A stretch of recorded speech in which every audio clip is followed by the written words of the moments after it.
बोलिए श्री बद्रीनारायण भगवान की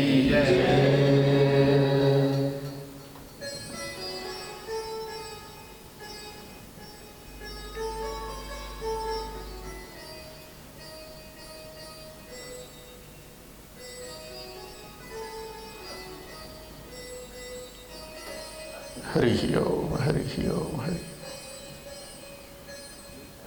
बद्री नारायण नारायण नारायण बद्री नारायण नारायण बद्री नारायण नारायण नारायण नारायण नारायण बद्री नारायण नारायण नारायण बद्री नारायण नारायण नारायण बद्री नारायण नारायण नारायण बद्री नारायण नारायण नारायण बद्री नारायण नारायण नारायण बद्री नारायण नारायण नारायण बद्री नारायण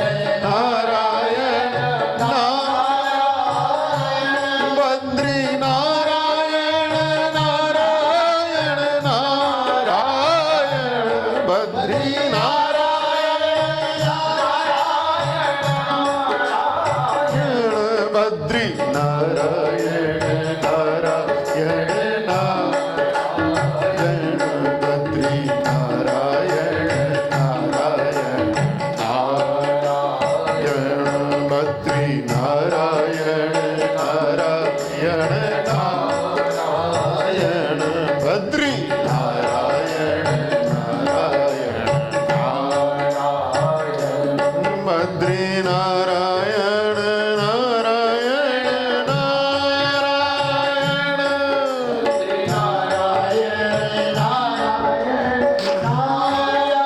नारायण बद्री नारायण नारायण नारायण बद्री नारायण नारायण नारायण बद्री नारायण बद्री नारायण नारायण नारायण बद्री नारायण नारायण बद्री नारायण नारायण हरि बोल। दोनों हाथ मधुर मधुर ताली बजाकर नारायण नारायण नारायण नारायण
हरि बोल, हरि बोल, हरि बोल।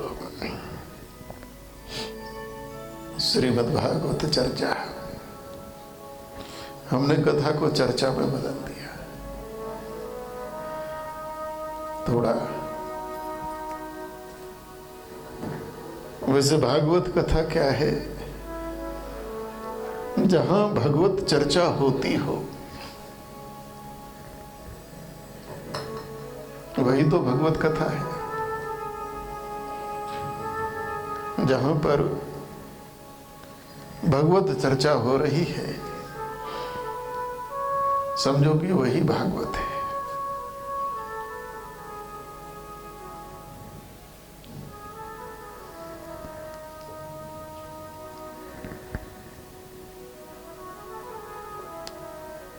श्रीमद् भगवत गीता क्या है? देखो, गीता और भागवत अलग अलग है। श्रीमद् भगवत गीता जो भगवान श्री कृष्ण ने अर्जुन को उपदेश दिया। भगवत गीता क्या है? जहां और सत्कर्म जीव कर रहा हो, सत्कर्मों की बात नहीं। अब भाई इसको देखो, इसकी आवाजें बंद रखो, ये ना बजे।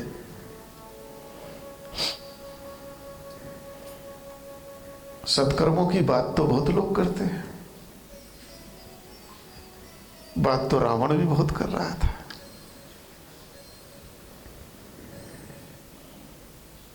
बात तो अर्जुन भी, वो क्या नाम, कुंभकर्ण भी बहुत कर रहा था।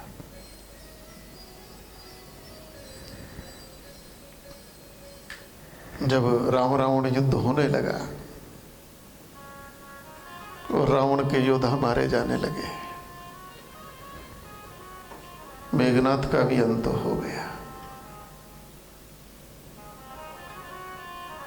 तब रावण घबराया है। और तब रावण को स्मृति हुई कुंभकर्ण की, जो सोया पड़ा था। गोस्वामी जी ने एक समय एक जगह लिखा है कि कुंभकर्ण सम सोवत नीके।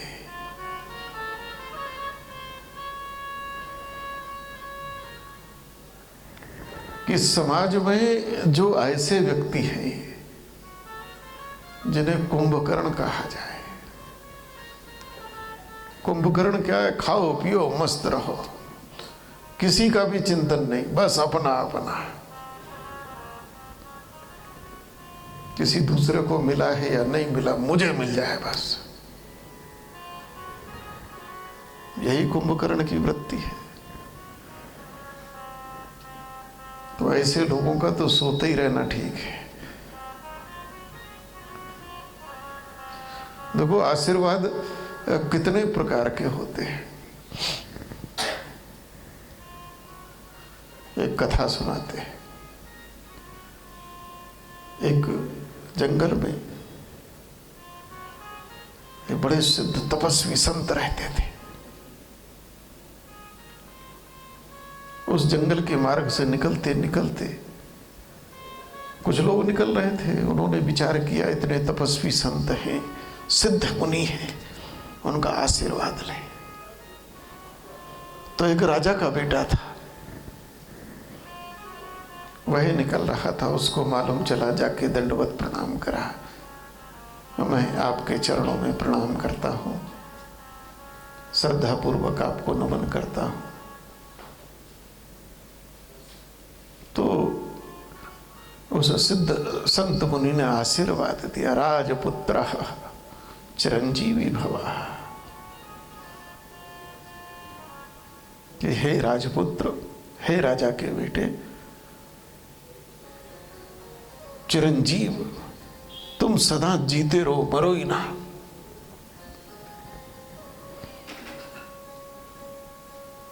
प्रणाम करके बैठ गया।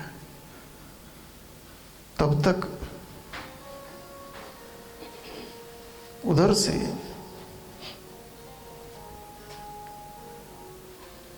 एक भजनानंदी साधु निकला, वो एक तपस्या करने वाला साधु निकला, जो तपस्या कर रहा था, एक पैर पर खड़ा होकर, अन्न जल त्याग कर, वही निकला। उसने भी सोचा सिद्ध संत हैं, आशीर्वाद लूं। उसने भी प्रणाम किया। वो तपस्वी था, तप करता था, कठोर तपस्या करता था। तो जब उसने दंडवत किया तो महात्मा ने उसको आशीर्वाद दिया, तपसः मृतः, हे तपस्वी पुरुष तू मर जा। अब देखो, राजा के बेटे ने प्रणाम किया तो कहा तू ना मर, लंबा जी, चिरंजीवी भवा। और एक तपस्वी, तपस्या करने वाला अपने शरीर को सुखा रहा है, अपनी इंद्रियों को वश में करके, और संत, वही सिद्ध संत मुनि आशीर्वाद क्या दे रहे, मर जा। क्या अद्भुत है। थोड़ी देर में जंगल में एक शिकारी आता था, कभी कभी वो जानवरों को मारता रहता था, पकड़ता रहता था, मारता रहता था। वह आया, उसने प्रणाम किया उस सिद्ध मुनि को। तो उसको क्या आशीर्वाद दिया, बोले तू ना मर और ना ही जी, तू ना जिंदा रहे और ना ही तू मरे। बड़ी अद्भुत बात है। तीनों को अलग अलग, एक को कहा तू मरे ही नहीं, जिंदा रहे, लंबा जीवन मिले, और एक को कहा तू मर जा, और एक आया तो उसको कह रहे कि ना तू मर और ना तू जिंदा रहे। तब तक एक साधु आया, जगह जगह भगवत चर्चा करता था, भगवान का कीर्तन कराता था, कथाएं कराता था, समाज में अच्छा उपदेश करता था, सात्विक वृत्ति का। उसने देखा सिद्ध संत हैं, सिद्ध, उसने भी प्रणाम किया। तो उनको उन बाबा ने क्या आशीर्वाद दिया, बोले साधु तुम्हारी इच्छा है, मरना चाहे मर जाओ और नहीं मरना चाहे तो ना मरो।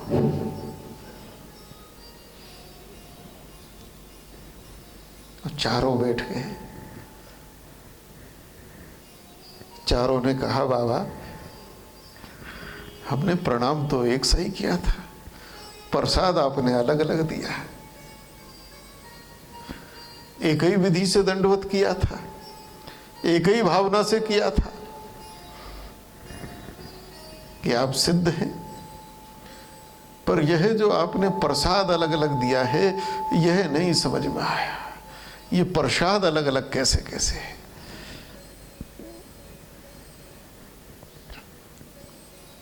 तो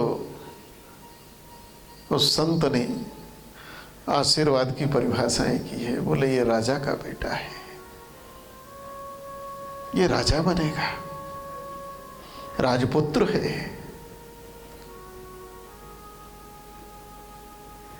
मैंने इसको इसलिए चिरंजीवी भव कहा है कि तपेश्वर ही चाहे राजेश्वर ही, जन्म जन्म के जब जीवन के जीव के सत्कर्म तपस्याएं इकट्ठा हो जाती हैं, उसके पुण्य इकट्ठा हो जाते हैं, अनंत अनंत जन्मों के जो किए हुए सत्कर्म हैं, दान है, सेवाएं हैं,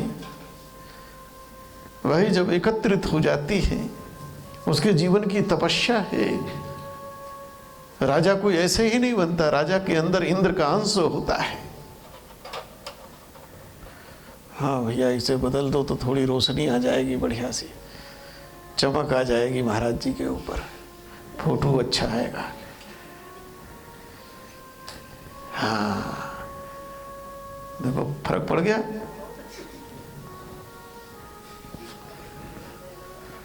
तो इसने जन्म जन्म तप किया है, इसलिए राजा का बेटा बना है। किंतु एक और बात है, तपेश्वरी च राजेश्वरी, और राजेश्वरी च नरकेश्वरी। राजा कोई जरूरी नहीं है, अधिकतर राजा मरने के बाद नरक में जाते हैं। क्यों? उन्होंने जो संचय किए हुए पुण्य थे, तपस्याएं थी, और राजा बन के राजसी सुख भोग भोग कर वो सब खजाना खाली कर लिया। राजसी ठाट बाट रहे भाई, और बदले में क्या किया? हम राजा हैं, कहीं गरूर हो गया, अहंकार हो गया है, ये हमारे सामने कैसे उठ गया, इसने कैसे सीना सीधा कर लिया, हमारे सामने कैसे गर्दन सामने करके बात कर ली। ले भैया, नजर लग गई। अरे कीर्तन लगाओ रे लाला, कोई ढोलक से ही लगा दो, ढोलक और